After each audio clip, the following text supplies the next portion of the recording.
Selamat pagi, salam sejahtera untuk kita semua. Perkenalkan, nama saya Bernardinus Primarji Pradipta.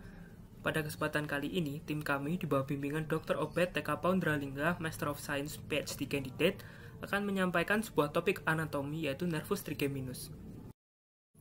Ada sebuah kasus, seorang pria berusia 35 tahun datang ke UGD dengan keluhan utama kulit berwarna kemerahan, nyeri, dan muncul beruntus kemerahan yang berisi air pada pipi kiri pasien.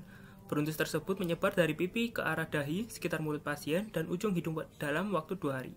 5 hari sebelumnya, pasien merasa tidak enak badan, diikuti dengan munculnya beruntus-beruntus berisi cairan yang terasa gatal, sangat nyeri, dan semakin banyak. Lesi kulit berupa vesikel multiple yang berdistribusi lokal, unilateral, herpetiformis, berbatas tegas, dan berisi cairan. Dasar kulit eritematosa dan edema. Pasien pernah mengalami cacar air ketika berumur 6 tahun. Kira-kira apa diagnosisnya? Diagnosisnya adalah postherpetic neuralgia. Kenapa postherpetic neuralgia bisa berkaitan dengan nervus trigeminus? Mari kita simak selengkapnya. Nah, nervus trigeminus sendiri adalah nervus cranialis kelima yang berasal dari pons. Nervus trigeminus, selain merupakan nervus terbesar, juga merupakan saraf sensoris utama di kepala. Secara embriologi, nervus trigeminus berasal dari derivat first pharyngeal arch, yang berperan dalam membawa serabut saraf general somatic afferent atau GSA dan branchial efferent atau BE, sehingga memiliki fungsi motorik dan sensorik. Nah, kenapa dinamakan nervus trigeminus? Itu diambil dari kata dasarnya, yaitu tri dan gemini, yang artinya tiga yang kembar.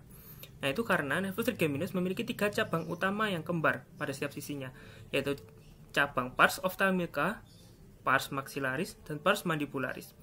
Nah, pada umumnya, nervus trigeminus keluar dari permukaan pons bagian anterolateral sebagai radix sensoris dengan ukuran yang besar dan radix motorik yang ukurannya kecil. Nah, ini adalah radix sensoris yang besar dan ini adalah radix motorik yang kecil. Nah, radix tersebut berlanjut dari fossa cranial posterior menuju fossa cranial media dengan melewati ujung medial dari pars dan fossa os temporal. Nah, kemudian radix sensoris berkembang menjadi ganglion trigeminal atau ganglion semilunar atau ganglion Gasseri. Seperti ini untuk gambar kadavernya. Nah, ganglion ini terletak pada depresi pars petrosal yang berada di dalam cekungan dura. Nah, ini atau yang dinamakan Meckel's cave atau cavum trigeminalis. Nah, ini adalah cavumnya dan ini adalah meningal dura yang menyelimuti. Sementara radix motoriknya masih terpisah pada titik ini. Nah, dari tepi anterior ganglion ini terbitlah 3 cabang nervus trigeminus. Yuk kita lanjut membahas nervus trigeminal berdasarkan fungsinya ya. Seperti yang kita tahu, nervus trigeminal berasal dari pons. Di pons sendiri, nervus trigeminal memiliki 4 nukleus, 3 sensoris dan 1 motoris. Nukleus sensoris yang pertama yaitu nukleus trigeminal spinal. Di sini yang terletak di medula oblongata dan juga pons, yang merupakan kelanjutan dari radix dorsal dari medula spinalis. Yang kedua adalah nukleus trigeminal pontin atau prinsipal yang terletak di pons sendiri. Nukleus ini merupakan padanan dari nukleus cuneatus dan juga nukleus gracilis. Yang ketiga adalah nukleus trigeminal mesencephalica yang terletak di midbrain dan juga pons. Sedangkan nukleus motoris trigeminal terletak di bagian lateral dari garis tengah dari pons. Informasi yang ditransmisikan oleh nukleus trigeminal spinal adalah nyeri, temperatur, dan juga sentuhan ringan. Nukleus trigeminal pontin menyalurkan informasi berupa sentuhan ringan, diskriminatif, dan juga propriosepsi rahang. Sedangkan nukleus trigeminal mesencephalica menyalurkan informasi berupa propriosepsi wajah. Sedangkan informasi-informasi motorisnya disalurkan oleh nukleus motoris trigeminal menuju otot-otot mastikasi. Selanjutnya akan kita bahas ketiga cabang utama dari nervus trigeminal. Yang pertama yaitu nervus ophthalmica yang berjalan di dalam dura pada dinding lateral sinus cavernosus, meninggalkan cavum cranialis dan masuk ke orbit melalui visura orbitalis superior. Nervus ophthalmica membawa cabang sensoris dari orbit conjunctiva, cavum nasi, sinus frontalis, sel ethmoidalis, palpebral superior, terus halis nasal, bagian anterior dari scalp, dura pada fossa cranialis anterior, dan juga bagian superior dari tentorium cerebelli. Salah satu pemeriksaan untuk menilai fungsi dari nervus ophthalmica adalah dengan pemeriksaan refleks konjungtiva.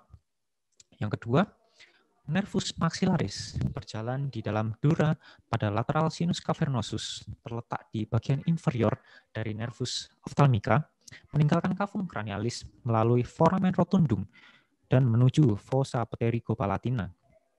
Nervus maxillaris menerima saraf sensoris dari dura pada fossa cranialis media, nasofaring, palatum, cavum nasi, gigi rahang atas, sinus maxillaris, kulit lateral dari nasal, palpebral inferior, pipi, dan juga labia superior. Lalu kita lanjut yang ketiga, yaitu nervus mandibularis, yang meninggalkan cavum cranialis melalui foramen ovale.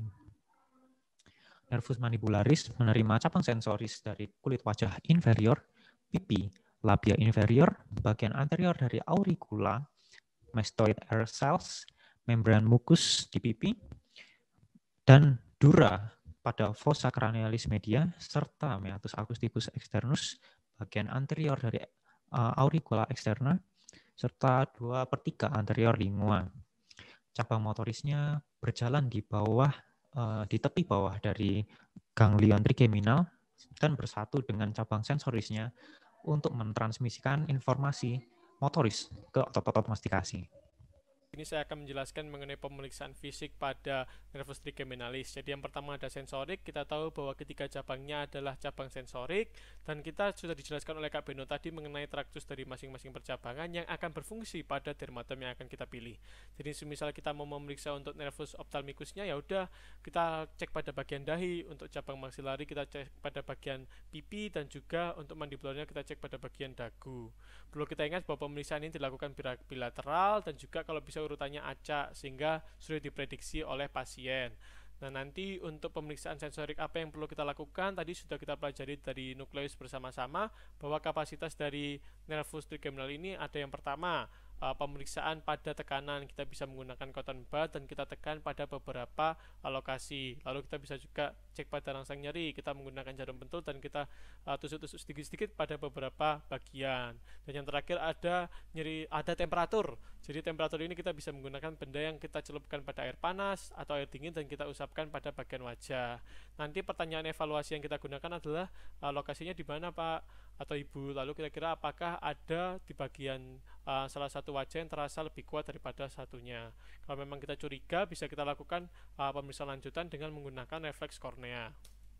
Ini beberapa dermatomnya tadi. Untuk divisi maxillary kita pilih pada bagian pipi, lalu untuk pada mandibular kita pilih pada bagian dagu. Nah, untuk motorik ini kita sudah tahu bahwa yang ada hanya cabang mandibularis. Kita bisa cek dengan menggunakan otot pengunyahannya. Kita bisa letakkan tangan kita pada bagian pipinya dan meminta pasien untuk menggigit secara keras. Kita bisa rasakan kekuatan dari otot pengunyahannya, atau kita minta pasien untuk membuka rahangnya ketika kita tahan dari bagian bawah. Nah, selanjutnya kita bisa lakukan juga untuk jauh jarak refleks. Jadi kita minta pasien untuk membuka mulutnya separuh saja. Kita letakkan tunjuk pada protuberansia mentalis dan kita tekan menggunakan hammer. Kalau misalnya normal, seharusnya pembukaannya minimal atau terbuka, bahkan tidak terbuka. Tapi kalau misalnya ada abnormalitas atau upper motor neural lesion, berarti kita bisa melihat bahwa ada pembukaan yang ekstrim. Oke, kita review bareng-bareng. Tadi kita sudah belajar mengenai postherpetic neuralgia. Jadi bagaimana cacar air yang dulu banget bisa mempengaruhi nervus trigeminalis sampai sekarang dan implikasinya pada bagian wajah. Lalu kita juga sudah tadi belajar mengenai secara anatomis cabang dari nervus trigeminalis yang tentunya melewati ganglion dan nukleus. Tadi ada ganglionnya ada dua, yaitu general somatic afferent dan juga branchial afferent.